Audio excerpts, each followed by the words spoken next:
विश्वानि देव सवितर्दुरितानि पराशुव यद्भद्रं तन्न आशुव। ओम शांति शांति शांति। ओम श्री परम ऋषिभ्यो नमः। ओम श्री परमात्मने नमः। ओम श्री गुरुभ्यो नमः। ओम सर्वेभ्यो नमः।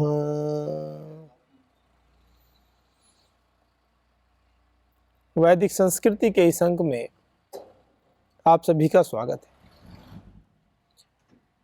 हम इस विषय को देख रहे हैं कि किस प्रकार से मनुष्य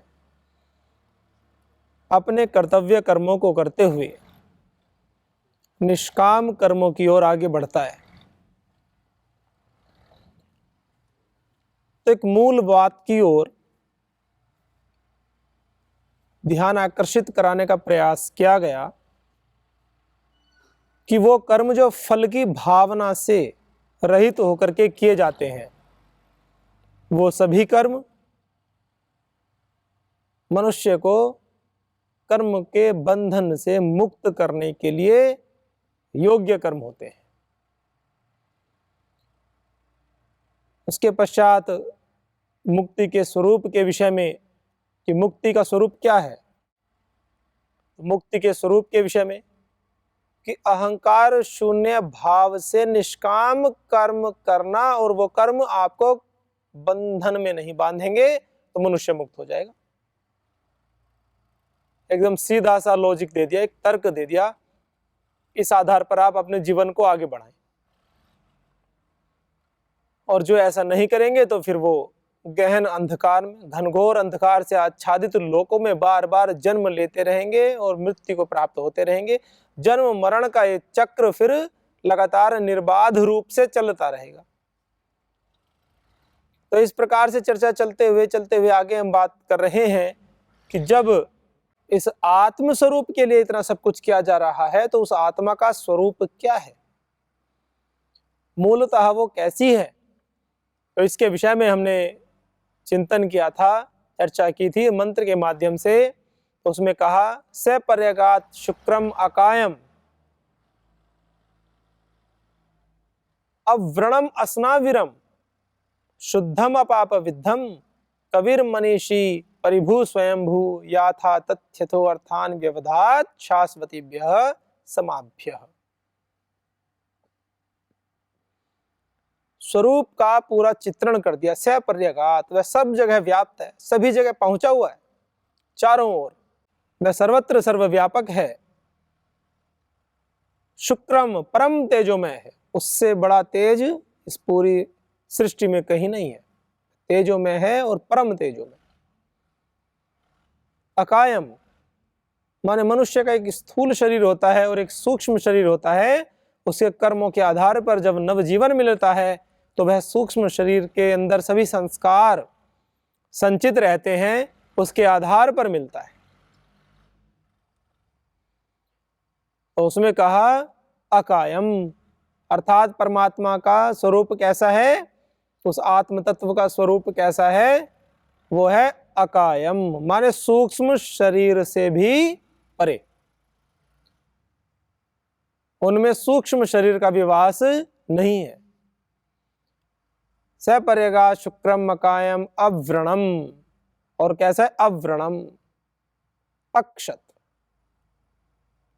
उसमें किसी छिद्र की कोई संभावना नहीं है, कहीं से कटा फटा नहीं है, अर्थात अत्यंत सूक्ष्म है। अव्रणम, उसको आप दो भागों में विभाजित नहीं कर सकते, माने वह सूक्ष्म से भी सूक्ष्म है, वह अति सूक्ष्म है। स्नाविरम, स्नायु तंत्र से रहित है, मांसपेशियां इनसे रहित है। ऐसे कहते हैं ना, तुम हो निर्लेप नारायण, कहाँ चंदन लगाऊं मैं, अजब हैरान हूं भगवन, तुम्हें कैसे रिझाऊं मैं। एक भजन सुना होगा ना आप लोगों ने, अजब हैरान हूँ भगवन, तुम्हें कैसे रिझाऊं मैं। कोई वस्तु नहीं ऐसी जिसे सेवा में लाऊं मैं। करें किस तौर आवाहन के तू मौजूद है हर जहाँ। निरादर है बुलाने को यदि घंटी बजाऊं मैं। ऐसे एक चित्रण क्या है ईश्वर का, कि वो तो सब जगह है, जिसने सब कुछ जगत बनाया है उसको मैं ऐसा क्या दूं। तो इस भाव से बात कही जा रही है। भुजाएं हैं न गर्दन है न सीना है न पेशानी। भुजाएं हैं न गर्दन है न सीना है न पेशानी। तुम हो निर्लेप नारायण कहाँ चंदन लगाऊं मैं। ये बात कही गई है। तो वो बता रहे हैं कि वो कैसा है। अस्नाविरम। उपनिषद के मंत्र यह बात बता रहे हैं कि वह नस नाड़ियों से भी वह अलग है। माने वो हमारे शरीर की तरह उसकी रचना नहीं है। फिर आगे क्या कहा। और अव्रणम अस्नाविरम, अत्यंत सूक्ष्म है, उसमें कोई कटा फटा कोई घाव कोई भी छिद्र नहीं है उसमें, अक्षर।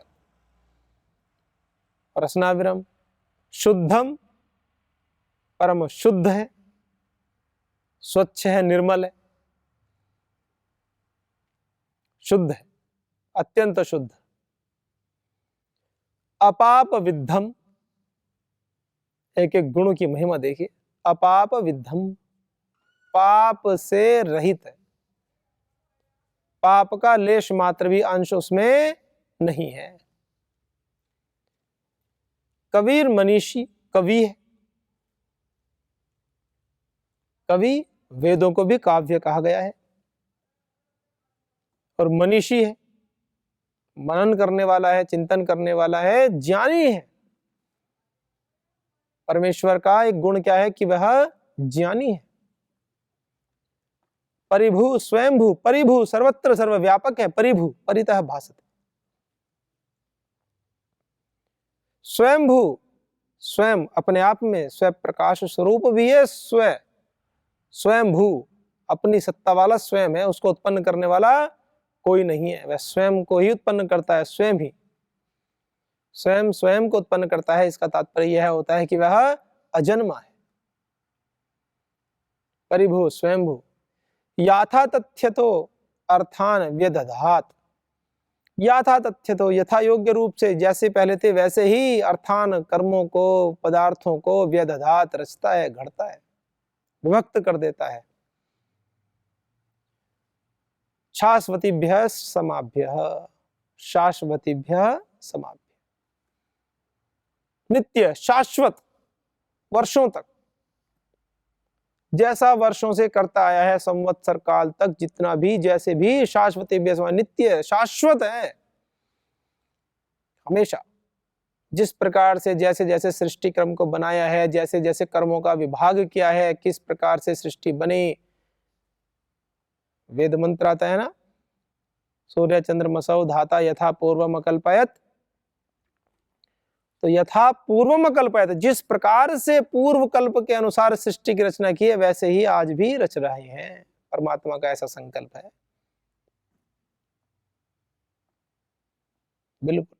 दिवंच पृथ्वींच अंतरिक्षमथोस, द्युलोक को, पृथ्वीलोक को, अंतरिक्ष को, इन सबको जैसा हर कल्प में रचते आए हैं। इससे पहले कभी सृष्टि हुई होगी, जब जब भी सृष्टि होती है तो वहां पर ऐसा नहीं है कि सूर्य की जगह कुछ और आ जाए, या सूर्य पूर्व दिशा से न निकलकर पश्चिम दिशा से निकलने लगे। हरित नियमों में कोई बदलाव नहीं होंगे। ऐसा कभी नहीं होगा कि आम के पेड़ पर आम की जगह अमरूद लगने लगे और अमरूद के पेड़ पर अमरूद की जगह आम आने लगे। जैसे आज आम के पेड़ पर आम आते हैं, ऐसे ही जब जब सृष्टि की उत्पत्ति हुई है और आगे होगी, आम के पेड़ पर आम ही आएंगे। इसको कहते हैं यथा पूर्वम अकल्पयत। वही बात बता रहे हैं। यथा तथ्य तो अर्थान व्यदधात, शाश्वतीभ्य समाभ्य, सैकड़ों वर्षों से शाश्वत नित्य व्यर्थों को कर्मों में जिस जिस प्रकार से जो जो जैसा जैसा है उसको उसमें नियुक्त करता जा रहा है।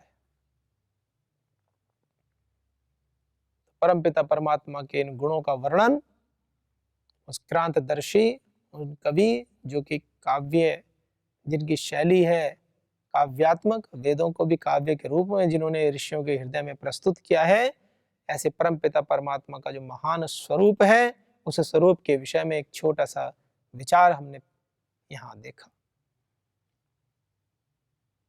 एक एक गुण के ऊपर आप पूरा पूरा जीवन लगा सकते हैं, एक एक गुण के ऊपर। अब आप इस विषय को देखिए, हम कह सकते हैं सैव पर्यघात, वह हर जगह पहुंचा हुआ है, सर्वत्र व्यापक है। यदि केवल एक गुण हमारे ठीक ठीक समझ में आ जाए तो जितनी भी जड़ता है, अंधविश्वास है, ढोंग, आडंबर, पाखंड है, उसी क्षण से समूल विनाश हो जाएगा। शुद्ध ज्ञान प्रकट होगा, ईश्वर के वास्तविक स्वरूप को पहचानेंगे, महान पुरुषार्थी बनेंगे और अविद्या युक्त कर्मों को छोड़ देंगे, विद्या युक्त कर्मों को करने लगेंगे। अविद्या का छोड़ना और विद्या का ग्रहण करना सभी श्रेष्ठ पुरुषों का परम धर्म है। पुरुष कहने से पुरुष और यानी माताएं और पुरुष सभी आ जाते हैं।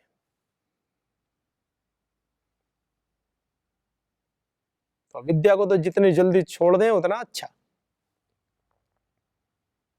और विद्या भी श्रद्धा पूर्वक अर्जन करें, विद्या का भी, नहीं तो अहंकार की जननी होती है।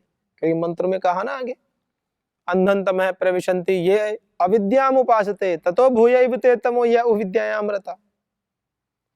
अंधन तमः प्रविशन्ति ये अविद्याम उपासते, जो अविद्या की उपासना करते हैं वो तो अंधकार में जाते ही जाते हैं।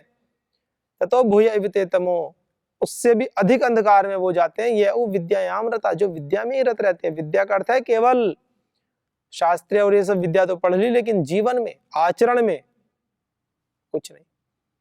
मात्र ज्ञान का अहंकार जिनके जीवन में है तो वे तो और भी ज्यादा दोषी होते हैं। जिसको यह पता है कि ऐसा करने से ऐसा फल होगा फिर भी नहीं करते, वो ज्यादा दोषी होते हैं। फिर अगले मंत्र में क्या कहा, अन्य देवाहुर विद्यया अन्यत आहुर अविद्यया इति सुश्रुम धीराणाम ये नस्तद विचचक्षिरे। क्या कह रहे हैं, अन्य देवाहुर विद्यया, अन्यत कुछ ऐसा बोलते हैं, अन्य देवा कुछ देव कुछ सज्जन पुरुष ऐसा बोलते हैं, अन्य देवाहुर विद्यया, कुछ तो कहते हैं कि विद्या से ये फल होता है। ऐसा फल होता है कि किसी प्रकार की कोई घटना घटित हो जाए, कुछ हो जाए तो कहेंगे तो विद्या से हुआ, तो कहेंगे कि ये विद्या से हुआ।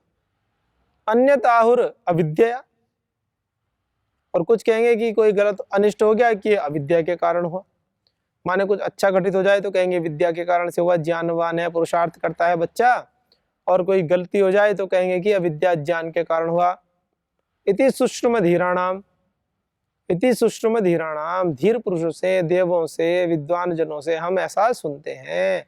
ये नस्तद भी चक्षरे, ये जो नस्तद हमको इस ज्ञान को बीच चक्षरे हमें बताते हैं।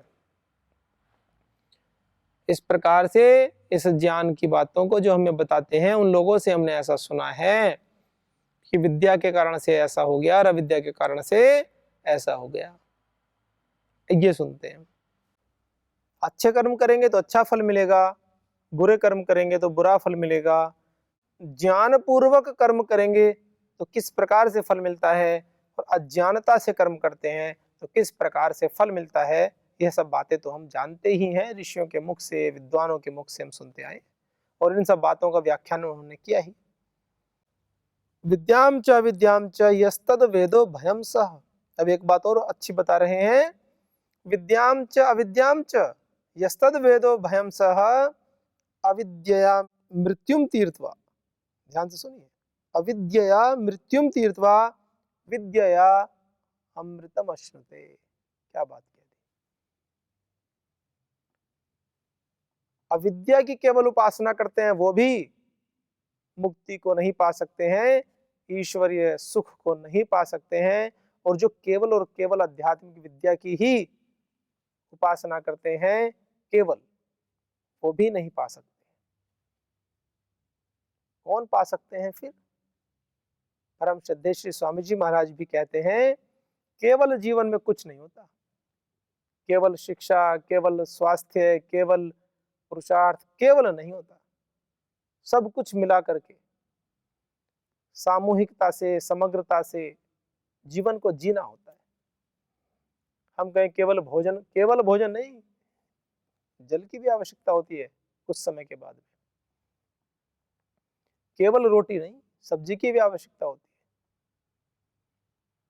केवल पिता नहीं, माता की भी आवश्यकता होती है।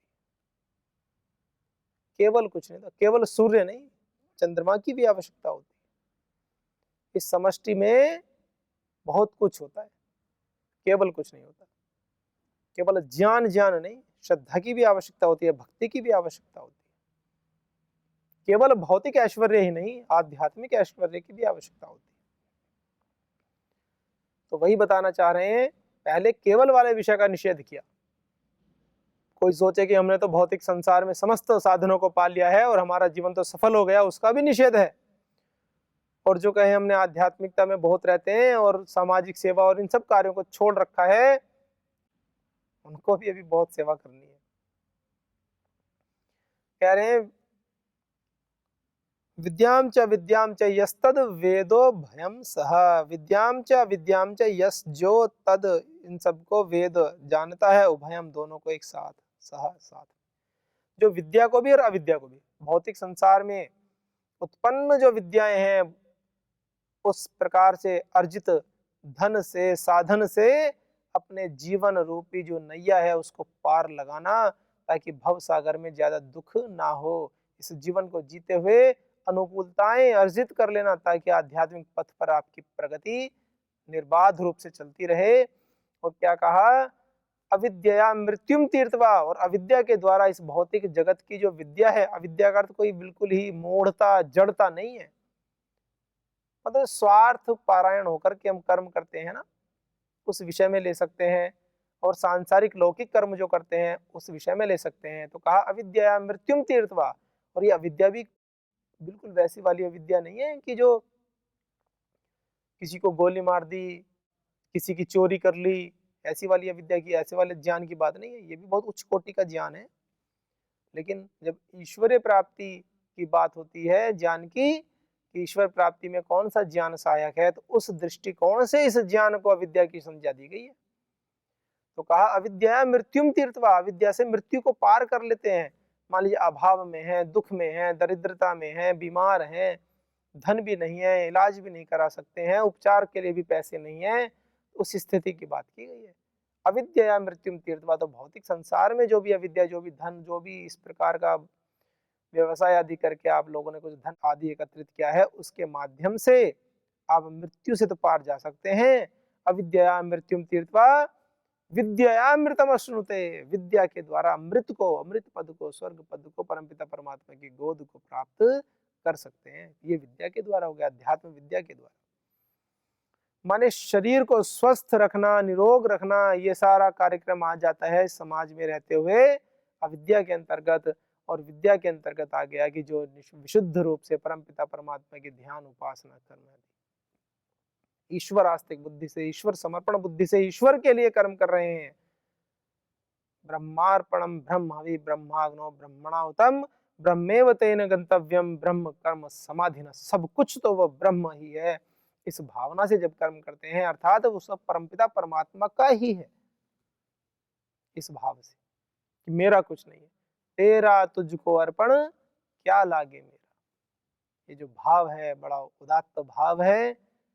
इस भाव से जब कर्म करते हैं तब कहा अविद्या मृत्युम तीर्थवा विद्यामृतमश्नुते, कि उस विद्या से मृत्यु को पार कर जाते हैं और विद्या के द्वारा अमृत पद को प्राप्त कर लेते हैं। तो ये बहुत ही सुंदर इस मंत्र में दोनों का समावेश करके बताया गया है। इसी प्रकार से हमें शिक्षा लेनी चाहिए कि जीवन में हमें भी समावेश करना है। कुछ कहते हैं कि हमें तो संसार से अलग हटकर नितांत एकांत साधना करनी है। साधना आप कीजिए, वो एक स्थिति होती है, धीरे धीरे आती है, लेकिन प्रारंभिक अवस्था में, युवावस्था में आपके शरीर में सामर्थ्य है, उसको निरोग रखिए, उसको लगभग 70-80 वर्ष तक, जब तक शरीर में पर्याप्त मात्रा में बल है, उसको समाज सेवा के कार्यों में लगाएं, निष्काम सेवा के कार्यों में लगाएं, अपने प्रतिक्षण समाज सेवा के कार्यों को ही अपनी साधना समझ लें। और प्रातःकाल सायंकाल का जो भी समय थोड़ा मिलता है, 1-2 घंटा उसमें बैठ करके एकाकी होकर के परमपिता परमात्मा के ध्यान, उपासना, वंदन आदि क्या करें। उससे क्या होगा, उससे सहजता से आपकी यात्रा धीरे धीरे धीरे धीरे दृढ़ होती चली जाएगी और अंततः आते आते आते आते आते आते कर्म पूर्वक निष्काम कर्मों को करते हुए, निष्काम कर्म की संज्ञा एक विशेष प्रकार की संज्ञा होती है जो अंततः जो योग पथ के साधक होते हैं उनके लिए प्रयोग की जाती है। क्योंकि गृहस्थी में रहते हुए निष्काम कर्म करना थोड़ा कठिन होता है। जो करना चाहे तो कर सकते हैं, ऐसा कोई निषेध नहीं है। बहुत सारे गृहस्थी ऐसे भी हैं जिनको हम भी जानते हैं, जो संस्था में इतना लाखों लाखों करोड़ों करोड़ों रुपए भी दान देते रहते हैं और धन का अर्जन कर रहे हैं, लेकिन इस बुद्धि से कि जो भी है इस राष्ट्र सेवा के कार्यों में हमें लगाना है, इस भाव से धन का उपार्जन करते हैं, वो सभी साधुवाद के पात्र हैं। उन सभी लोगों को हृदय से बहुत शुभकामनाएं हैं जो इस समाज सेवा के कार्यों में अपनी आहुति समय समय पर लगाते रहते हैं और कोई अपेक्षा नहीं रखते। यह बड़ी बात है, उसको कहते हैं निष्कामता। तो इस प्रकार से हमने देखा कि किस प्रकार से समायोजन की बात यहाँ पर की गई है उपनिषद में। विद्या और अविद्या यानी भौतिक विद्याओं में और आध्यात्मिक विद्या में समन्वय बना करके धर्म के बाद अर्थ को रखा है शास्त्र में। धर्म अर्थ काम मोक्ष, धर्म से अर्थ कमाइए और अर्थ से कामनाएं, जो भी शुभ कामनाएं हैं वो ईश्वर की प्राप्ति के लिए आवश्यक जो कार्य हैं उनको पूरा कीजिए और अंततः मोक्ष को प्राप्त हो जाइए, कर्म के बंधन से छूट जाइए। धर्म पूर्वक अर्थ, तो ऐसा नहीं है कि अर्थ का दरिद्रता में रहने के लिए शास्त्र कह रहे हैं, ऐसा नहीं है। अर्थ का तो उपदेश कर रहे हैं और धर्म के बाद यदि धर्म को अपनाना पड़े और धन को अपनाना पड़े तो निश्चित ही धर्म को अपनाइए, धर्म धन से श्रेष्ठ है, इस प्रकार की बात कही। तो इसमें जब इतना हम करते हैं तो आगे चलते हैं तो पता चलता है कि सुंदर बात फिर कही है, अंधंतमः प्रविशन्ति ये असंभूतिम उपासते। अंधंतमः प्रविशन्ति, कुछ कुछ पुराने मंत्र जैसा ही मंत्र है, लेकिन इसमें शब्दांतर किया गया है, कुछ विशेष बात को इसमें इंगित करना चाह रहे हैं उपनिषद के ऋषि। क्या कह रहे हैं, अंधंतमः प्रविशन्ति, घनघोर अंधकार में वो प्रवेश करते हैं। कौन? अंधंतमः प्रविशन्ति ये असंभूति में उपासते। असंभूति और संभूति दो शब्दों को समझ लेंगे तो इस मंत्र का अर्थ समझ में आ जाएगा। अंधंतमः प्रविशन्ति ये असंभूति में उपासते ततो भूय ते तमो यौ संभूत्याम रताः। संभूति में जो रत रहते हैं, मग्न रहते हैं, वो भी परेशान और भी गहन अंधकार में जाते हैं, और जो असंभूति में रत रहते हैं वो तो जाते जाते हैं। असंभूति क्या है? संभूति सम उपसर्ग पूर्वक भूति, ऐसे समपूर्वक भूति। समपूर्वक भूति का अर्थ होता है व्यापकता से, समस्त चराचर ब्रह्मांड में जो व्याप्त है उसको कहते हैं संभूति। और कहा असंभूति जो एकाकीपना होता है ना, ऐसे समझ लीजिए इंडिविजुअलिज्म होता है और कलेक्टिविज्म होता है। जो एकात्मवाद है, केवल अपने लिए जीना, समाज से कोई मतलब नहीं, संसार से कोई मतलब नहीं है, समस्त संसाधनों का प्रयोग मेरे लिए हुआ है, ऐसी मन की जब भावना हो जाती है कि ये समस्त ब्रह्मांड परमपिता परमात्मा ने मेरे उपभोग के लिए बनाया है, जब ये भावना मन में आ जाती है तो इसको कहते हैं असंभूति की भावना, कि बस सब कुछ मेरा ही है। ऐसे तो कह रहे हैं अंधंतमः प्रविशन्ति, जो लोग इस प्रकार की भावना को सोच रहे थे वे तो अंधकार में जाते ही हैं। ततो भूय विते तमो यौ संभूत्यामृता, और जो इस प्रकार से सोच लेते हैं कि ये जितना भी है, जितना भी समष्टिवाद को मानने से जो कुछ भी है इस समष्टि के लिए है, तो उनका भी मान दोनों चीजों में थोड़ा थोड़ा सा भेद करके दिखाया जा रहा है। भेद क्या है? ये बहुत ही विशेष बात है। भेद इसमें कहा गया है, एक बात होती है एकात्मवाद वाली और एक बात होती है समष्टिवाद वाली। जो केवल बाहरी कार्यों में लगे रहते हैं हमेशा, ध्यान से सुनिएगा, जो केवल बाहरी कार्यों में लगे रहते हैं, प्रातः काल से रात्रि पर्यंत बस बाहर का ही सब ठीक हो जाए, यहाँ गलत है यहाँ ठीक कर लो। मैं अच्छे संदर्भ में बात कह रहा हूँ, लेकिन वो आंतरिक स्थिति की ओर ध्यान बिल्कुल नहीं देते। पुण्य कर्म तो कर लेते हैं वो, लेकिन हमेशा बाहर ही केंद्रित होते हैं, बाह्य केंद्रित होते हैं, वो कभी अंतः केंद्रित नहीं होते। आंख बंद करके शांत बैठ करके उस प्रभु का चिंतन मनन निधि ध्यासन नहीं करते हैं, तो वो भी कोई बहुत श्रेष्ठ कोटि की बात नहीं कही जा रही है। इसमें यह बात ध्यातव्य है, यह बात ध्यान देने योग्य है कि यहाँ जो भी विषय चल रहा है वो अल्टीमेट गोल को ध्यान में रखकर चल रहा है। ऐसे नहीं है कि बस सामान्य कथन कर दिया। जीवन का जो अंतिम उद्देश्य है उसके लिए हमें किस प्रकार से कर्मों को करना है, अंतिम बातें कही जा रही है, बिल्कुल अंतिम अंतिम। कि विद्या से ऐसा होगा, समष्टिवाद में जियोगे तो ऐसा होगा, एक आत्मवाद में जियोगे तो ऐसा होगा, असंभूति की उपासना करोगे तो क्या होगा, संभूति की उपासना करोगे तो क्या होगा, और अगर दोनों को मिलाकर के उपासना करोगे तो उसका क्या फल होगा।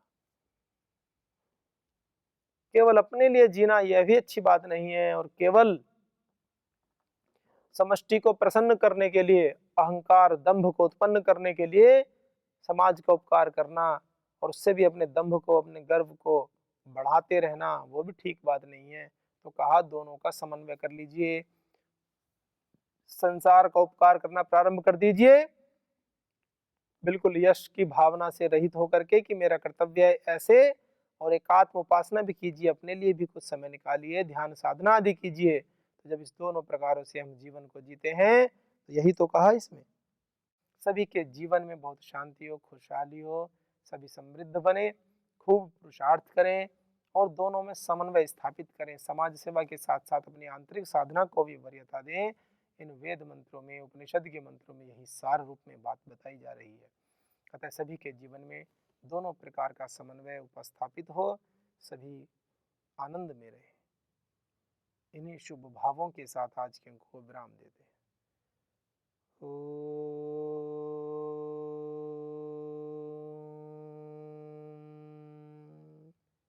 शांति शांति शांति। ओम श्री गुरुभ्यो नमः, सर्वेभ्यो नमः।